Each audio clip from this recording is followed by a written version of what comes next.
Habari za wakati huu na karibu katika taarifa zetu za leo, ambapo taarifa kubwa kuhusiana na kile kinachoendelea kati ya mzozo wa kivita kati ya Iran na Israel.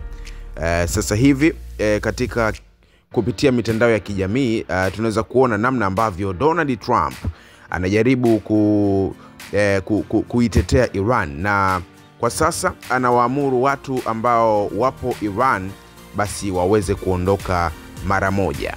Katika chapisho lake kwenye mtandao wake wa kijamii wa Truth Social, Rais wa Marekani Donald Trump amesema kwamba kila mtu anapaswa kuondoka mara moja Tehran.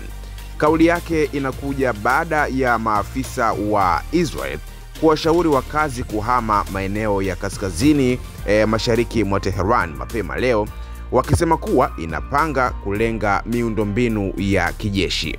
Trump anaongeza kuwa Iran ilipaswa kutia saini makubaliano ambayo aliweka mbele yao katika duru ya hivi karibuni zaidi ya mazungumzo ya nyuklia ya Marekani na Iran. Kwa kifupi, Iran haiwezi kuwa na silaha ya nyuklia. Anaandika, nilisema tena na tena, kila mtu anapaswa kuondoka mara moja Tehran. Mwandishi wa BBC Anthony Zakari yuko Alberta, Canada, katika mkutano wa G7 ambao Trump anahudhuria. Mwanahabari wetu alimuuliza msaidizi wa rais wa vyombo vya habari kwa ajili ya ufafanuzi kwenye chapisho lake la mtandao wa kijamii.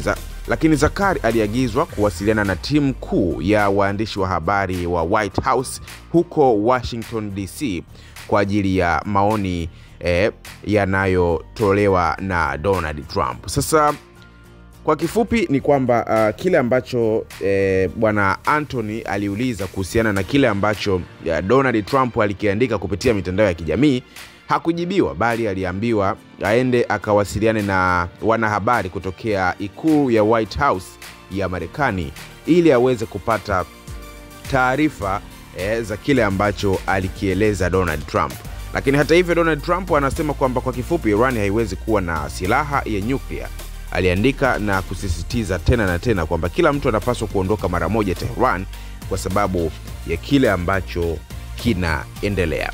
Mtazamo wako uko vipi? Kama maoni yako chini ya video, usiache kusubscribe. Jina langu naitwa Jimson Natson. Endelea kufuatilia kwa taarifa nyingi zaidi na zaidi zinazoendelea.